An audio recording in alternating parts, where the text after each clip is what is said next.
இறைவார்த்தை கேட்டு இதயத்தில் ஏற்று எந்நாளும் வாழ்ந்து என்றும் பறைசாற்று இறைவார்த்தை கேட்டு.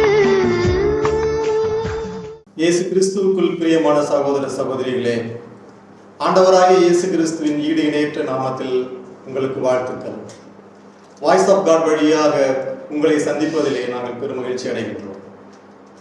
இந்த நாளிலே ஆண்டவருக்காக நாம் வாழும் பொழுது நம்முடைய வாழ்க்கையிலே மிகவும் முக்கியமான ஒரு காரியமாகிய நம்பிக்கையை குறித்து நாம் இன்று பேசப் போகின்றோம்.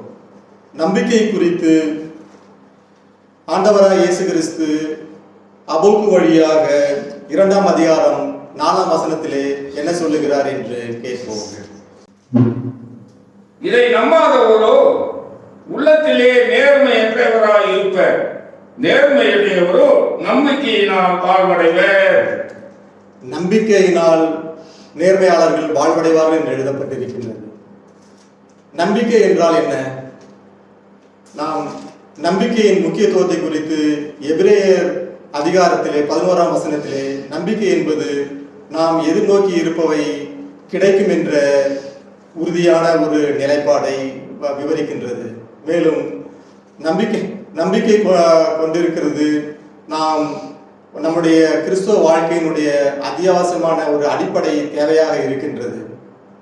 1 கொரிந்தியர் 13:13 நாம் அன்பு, நம்பிக்கை, எதிர்நோக்கு இவை மூன்றும் முக்கியம் என்று வலியுறுத்தி நாம் சொல்லுகிறது. இந்த நம்பிக்கையை நாம் எவ்வாறு வளர்த்துக் கொள்வது? ரோமேயரிலே நாம் பார்க்கின்றோம் 10வது அதிகாரத்திலே அறிவிப்பதை கேட்டால்தான் நம்பிக்கை உண்டும் என்று சொல்லப்படுகிறது. நாம் ஆண்டவராய் இயேசு கிறிஸ்துவை குறித்து நாம் மக்களுக்கு அறிவிக்கவும் நாம் அதை அறியவும் கூடிய ஒரு சூழ்நிலையை உருவாக்கும் பொழுதுதான் நமக்கு நம்பிக்கை உண்டாகும். மறைவுரையை கேட்பது, திருப்பலியிலே பங்கு கொள்வது, இறைவார்த்தை படிப்பது, ஜெபிப்பது, இப்படிப்பட்ட காரியங்கள் தான் நமக்கு நம்பிக்கையை வளர்க்க நமக்கு உதவியாக இருக்கிறது. மேலும் நம்பிக்கை குறித்து பரிசுத்தாவினுடைய கனிகளாகிய அன்பு, மகிழ்ச்சி, அமைதி, பொறுமை, பரிவு, நன்னயம், நம்பிக்கை, கனிவு, தன்னடக்கத்திலே நம்பிக்கையின் முக்கியத்துவத்தை குறித்து சொல்லப்படுகின்றது. மேலும் 1 கொரிந்தியர் 12ஆம் அதிகாரத்திலே பரிசுத்த வரங்களிலும் நம்பிக்கையை குறித்து சொல்லப்பட்டிருக்கின்றது. இத்தகைய நம்பிக்கையை நாம் வளர்த்து கொள்வதற்கு தேவையான அனைத்து முயற்சிகளும் நம்முடைய வாழ்க்கையிலே நாம் எடுக்க வேண்டியிருப்பது மிகவும் முக்கியமாக இருக்கிறது. நாம் நம்முடைய பாவத்திற்காக ஆண்டவராய் இயேசு கிறிஸ்து சிலுவையிலே மரித்தார் என்று விசுவசிக்கும் பொழுது நாம் மீட்படைகின்றோம். என்னுடைய காயங்களுக்காக, என்னுடைய நோய்களுக்காக, என்னுடைய துன்பங்களுக்காக அவர் சிலுவையிலே மரித்தார் என்ற பொழுது நாம் பாவத்திலிருந்தும் சாபத்திலிருந்தும் நோய்களிலிருந்து நாம் விடுதலை அடைகின்றோம். இத்தகைய சர்வ வல்லமை படைத்த ஆண்டவராகிய இயேசு கிறிஸ்து மீது நம்பிக்கை வைப்போம். ஏனெனில் அவரே நம்பிக்கையை தொடங்குகிறவராகவும் அதையே நடத்துபவராகவும் இருக்கிறார் என்று எபிரேயர் 12ஆம் அதிகாரத்திலே நாம் வாசிக்கின்றோம்.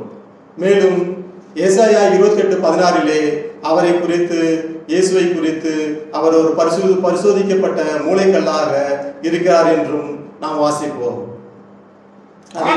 என் தலைவர் கூறுவது இதுவே, இதோ சீயோனில் நான் ஒரு அடிக்கல் நாட்டுகிறேன், அது பரிசோதிக்கப்பட்ட கல், விலை உயர்ந்த மூளைக்கல், உறுதியான அடித்தளமாய் அமையுங்கள், நம்பிக்கை கொண்டோன் பதற்றம் அடையான். நம்பிக்கை கொண்டோன் பதற்றம் அடையான் என்று சொல்லியிருக்கிறது. நம்மளுடைய நம்பிக்கை ஆண்டவராய் இயேசு கிறிஸ்து மீது வைப்போம். அவரே நம்மளை ரட்சிப்புக்குள்ளாய் வழிநடத்துகின்றார்.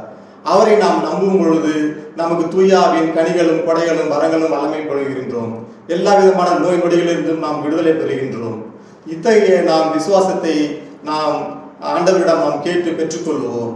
அன்பு ஆண்டவரே, உம்மை போற்றி புகழ்கிறோம், ஆராதிக்கிறோம், ஸ்தோத்திரிக்கிறோம், நன்றி செலுத்துகிறோம். ஆண்டவரே, எபிரேயர் 11ஆம் அதிகாரத்திலே நாம் வாசிக்கின்றோம் ஏனோக்கை குறித்தும் ஆபிரகாமை குறித்தும் ஆபேலை குறித்தும் இன்னும் அநேக ஆண்டவருக்கு பிரியமாய் இருந்தவர்கள் எவ்வாறு விசுவாசத்திலே பலப்படுத்தினார்கள் என்று நாம் வாசிக்கிறோம். ஆண்டவரே, எங்களுடைய ஆண்டவரை ஊழியத்தின் கரத்தில் ஒப்புக் கொடுத்து ஜெபிக்கிறோம். ஆண்டவரே, கேட்கின்ற ஒவ்வொருவருடைய மக்களுடைய ஆண்டவருடைய ஆவிக்குரிய வாழ்க்கை ஆண்டவரின் கரத்தில் ஒப்புக் கொடுத்து ஜெபிக்கிறோம். ஆண்டவரே, தேவனே, ஆண்டவராக எபிரேயர் 11ஆம் அதிகாரத்திலே வாசிக்கிறது போல கடவுளிடமிருந்து அனுக்கிரகத்தை பெற்றுக்கொள்ள விரும்புகிறவர்கள் அவர் உண்டென்றும் அவரை நோக்கி அணுகி செல்கிறவர்கள் தக்க கைமாறு பெறுகிறார் என்றும் விசுவசிக்க வேண்டும் என்று சொல்லப்பட்டிருக்கிறது. ஆண்டவரே, ஆம் ஆண்டவரே, ஆண்டவரே, எங்களை உமது வல்லமையினாலே, எங்களை உமது விசுவாசத்தினாலே, உமது கொடையாகிய விசுவாசத்தினாலே, கனியாகிய விசுவாசத்தினாலே, நம்பிக்கையினாலே ஆண்டவரே எங்களை நிரப்பும் ஆண்டவரே. ஒப்பு கொடுத்து ஜெபிக்கிறோம் ஆண்டவரே. ஆண்டவரே, ஜெபத்தை எங்கள் மீட்பரும் ஆண்டவருமாகிய இயேசு கிறிஸ்துவின் வழியாக பரலோக பூலோக புனிதரின் ஐக்கியத்திலே கெஞ்சி மன்றாடுகின்றோம் நல்ல பிதாவே, ஆமென்.